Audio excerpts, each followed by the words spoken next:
친절한 경제 시간입니다. 오늘도 권혜리 기자와 함께하겠습니다. 권 기자 어서 오세요. 안녕하세요. 네, 최근 집값이 많이 떨어지면서 이제 깡통 전세 걱정이 좀 많은데, 네. 야, 이 깡통 전세 위험이 생각보다 좀 굉장히 더 클 것 같다 싶은 걱정이 더 커지는 그런 자료가 하나 나왔네요. 네, 그런 내용을 담은 자료가 하나 나왔습니다. 네. 집값이 빠르게 떨어진 요즘 주택시장에서 많이 걱정되는 게 최근에 피해자가 속출한 전세 사기를 비롯해서 깡통 전세 문제잖아요. 집주인이 집을 팔더라도 세입자에게 받아뒀던 전세 보증금을 돌려줄 만큼의 집값도 나오지 않을 집이 이대로 부동산 가격이 계속 하락한다면 얼마나 생기게 될까? 국토연구원에서 추산해봤습니다. 근데 무슨 집들을 어떻게 조사했느냐? 지난 2017년 9월 이후로 집을 사면서 집주인들이 쓴 자금 조달 계획서를 바탕으로 본 겁니다. 자금 조달 계획서는 처음에는 서울 같은 규제 지역, 그중에서도 3억 원이 넘는 집을 사야 쓰기 시작했죠. 그 후로 주택시장이 과열되자 대상이 되는 집들이 점점 늘어났습니다. 그래서 2020년 10월 이후로는 규제 지역에선 얼마짜리 집을 사든 무조건, 규제 지역이 아닌 데선 6억 원 이상 되는 집을 사면 썼습니다. 그러니까 2017년 이후로 거래된 집들 중에서도 상대적으로 고가 주택들, 인기가 많은 지역의 주택들 중에서 전세를 끼고 산 집들을 본 겁니다. 일단 여기에 해당하는 집들이 73만 채 정도 되는데요. 깡통 전세 문제에 중대한 고비가 될 시기는 내년 상반기일 걸로 예측됐고요. 그 시점에 사람들이 각자 집을 샀던 때로부터 집값이 5%만 떨어져도요. 깡통 전셋집이 15%까지 나올 수 있는 걸로 추산됐습니다. 20%가 떨어진다고 하면 전세가가 집값을 추월하는 깡통 전세가 무려 40%에 이를 수도 있을 걸로 나타났습니다. 근데 더 걱정스러운 거는 지금 집값이 계속 떨어지고 있잖아요. 이런 상황이 계속되면은 이 규모가 더 커지는 건 아닌지 걱정되네요. 네, 사실 최근 1, 2년 사이에 집을 산 경우라면 집값이 이미 5% 정도 떨어진 집은 꽤 있고요. 요즘 같아서는 20% 하락도 그렇게 비현실적으로만 들리는 하락폭은 아닙니다. 깡통 전세가 이만큼이나 생길 수 있다는 가정은 세입자들이 계약갱신 청구권을 안 쓴다고 쳤을 때를 예측한 거긴 합니다. 만약에 세입자들이 적극적으로 계약을 갱신하면서 보증금도 그냥 두세요 하면 깡통 전세의 위험을 일단 기계적으로 2년씩 뒤로 미룰 수 있기는 하죠. 하지만 현실적으로 지금 같은 시장이 이어진다고 하면 세입자들이 계약을 갱신하더라도 보증금을 얼마간 깎아야 남아있어 주겠다. 일부라도 돌려달라고 할 가능성이 큽니다. 특히 집값도 전세가도 가장 과열됐던 지난 2021년에 전세를 끼고 산 집들. 이 집들이 전세 계약을 다시 해야 하는 시점이 올해 벌써 돌아오기 시작했습니다. 그러니까 2년 전 세를 얻었던 그 가격으로 그냥 있겠다는 세입자 요새 별로 없을 겁니다. 계속 살더라도 보증금은 얼마간 돌려달라고 집주인에게 요구하는 경우가 실제로 벌써 나타나고 있고요. 앞으로 점점 더 늘어날 가능성이 높습니다.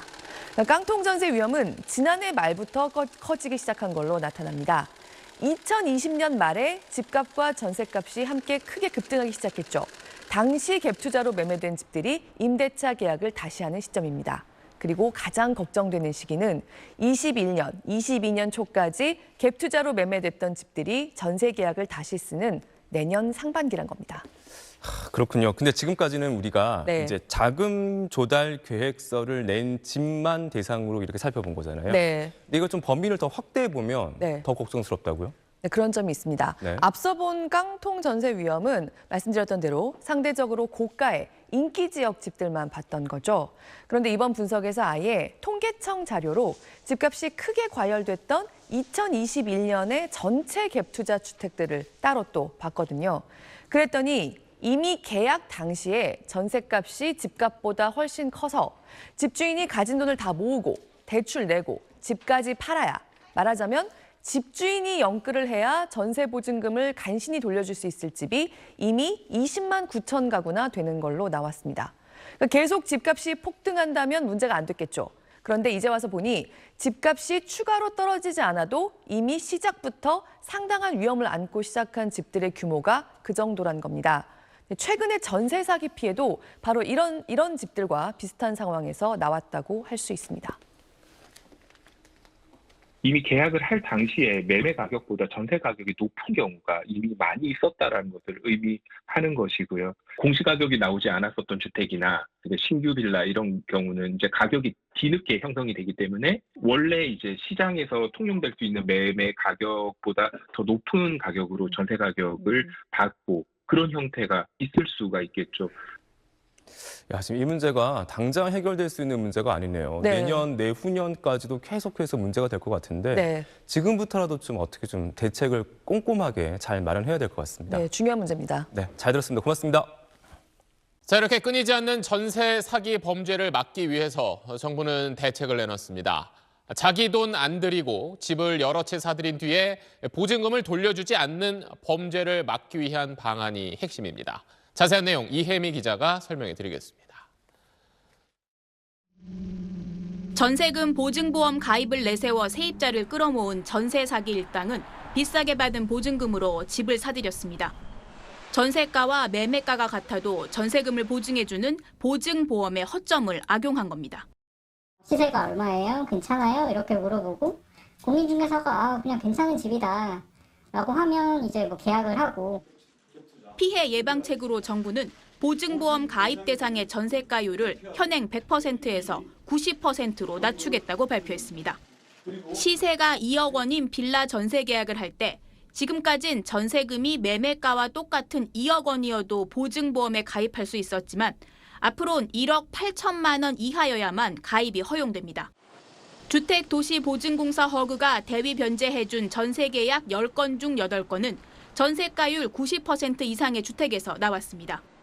매우 위험한 계약이라고 보고 보증 대상에서 배제를 하고 임차인들에게도 이런 물건은 회피하도록 저희들이 미리 경고를 하는 겁니다.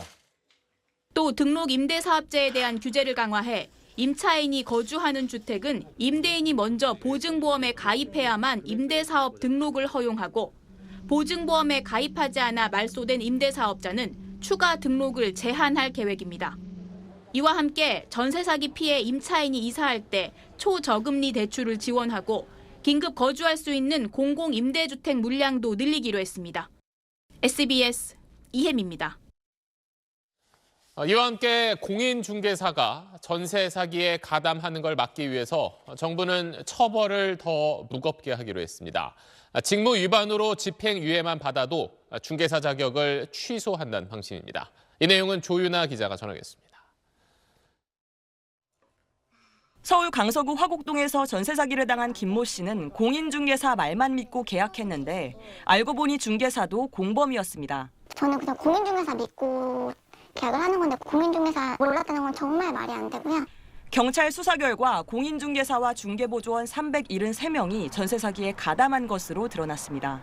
피해자 10명 가운데 2명이 중개사나 중개보조원인 정도로 역할이 커서 이들에 대한 처벌도 무거워집니다.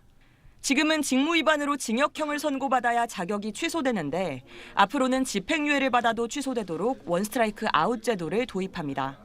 공인중개사 책임을 강화하기 위해서 임대인의 신용정보, 세금과 이자 체납 여부, 전입세대 열람 권한을 주고 임차인에게 전세가율은 얼마인지, 확정일자는 언제인지 등을 알려줄 의무를 부여합니다.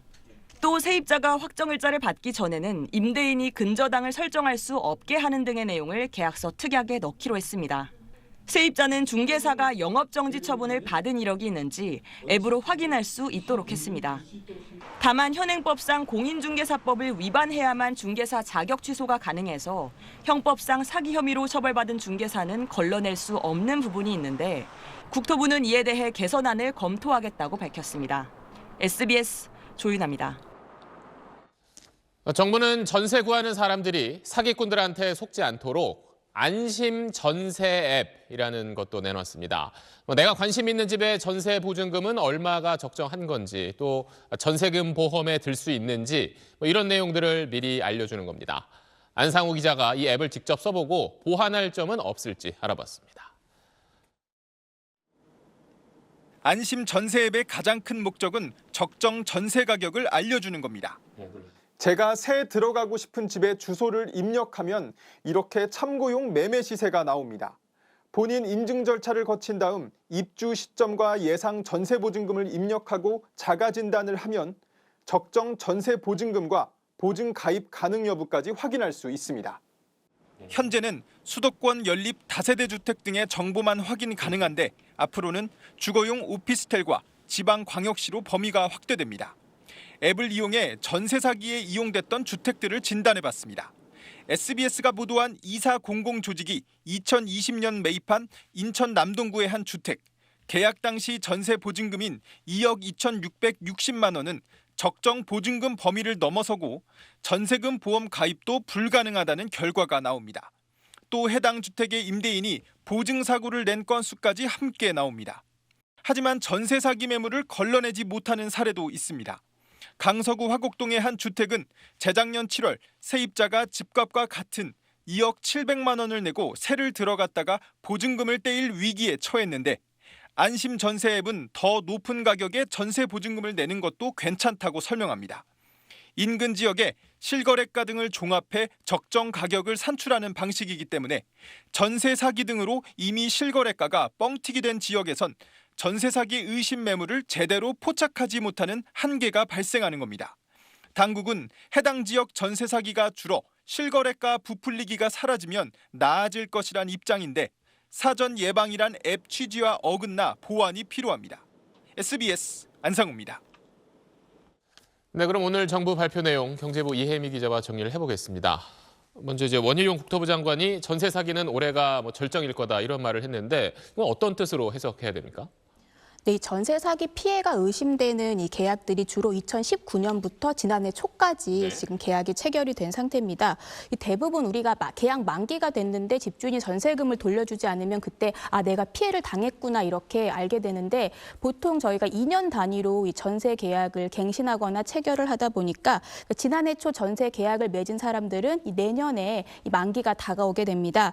그래서 정부도 이 내년까지는 최소한 이 전세 사기로 인한 피해가 계속 터져 나올 수 있다 이렇게 보고 있습니다. 그럼 피해자들 또 전문가들은 오늘 나온 이 정부 대책에 대해서 뭐라고 이야기를 하던가요? 일단은 이 사전 예방책이 많이 포함된 점에 대해서는 좀 긍정적으로 평가를 하고 있습니다. 네. 무자본 갭 투자나 이 깡통 전세가 줄어들고 집주인에 대한 정보가 확대 공개되면서 기존 위험 계약을 사전에 차단할 수 있을 걸로 보인다 이렇게 평가를 하고 있습니다. 하지만 오늘 나온 대책들이 기존 세입자에 대한 부분 좀 부족한 것 아니냐 이런 지적들도 좀 있고요. 이 보증보험 가입 기준이 엄격해지면서 이 보험에 가입하지 못하는 임차인들이 늘어날 수 있게 되고 그러면 자연히 주거비 부담이 좀 커질 수 있는 것 아니냐 이런 우려점들도 나오고 있습니다. 그런데 또 이제 오늘 대책 가운데 상당수는 이제 법을 바꿔야 가능한 것도 있잖아요. 그럼 시간이 좀 더 걸릴 수도 있겠네요. 네, 맞습니다. 오늘 대책을 발표하면서 정부가 한 얘기 중에 6개 법률의 신속한 개정이 필요하다 이런 언급을 했습니다. 실제로 저희가 오늘 출시된 안심 전세 앱에서도 악성 명단, 임대인의 명단이 사실 조회가 지금 안 되고 있는 상태고요. 집주인의 보증 사고 이력도 당사자의 동의가 없으면 현재는 확인을 할 수가 없습니다. 모두 관련법 개정이 안 돼 있기 때문인데요. 관련법 개정까지는 상당히 시간이 걸릴 수 있기 때문에 이 기간 동안 발생할 수 있는 피해들을 어떻게 보완할지에 대한 부분들을 앞으로 좀 더 대책이 나와줘야겠습니다. 네, 알겠습니다. 지금까지 경제부 이혜미 기자였습니다.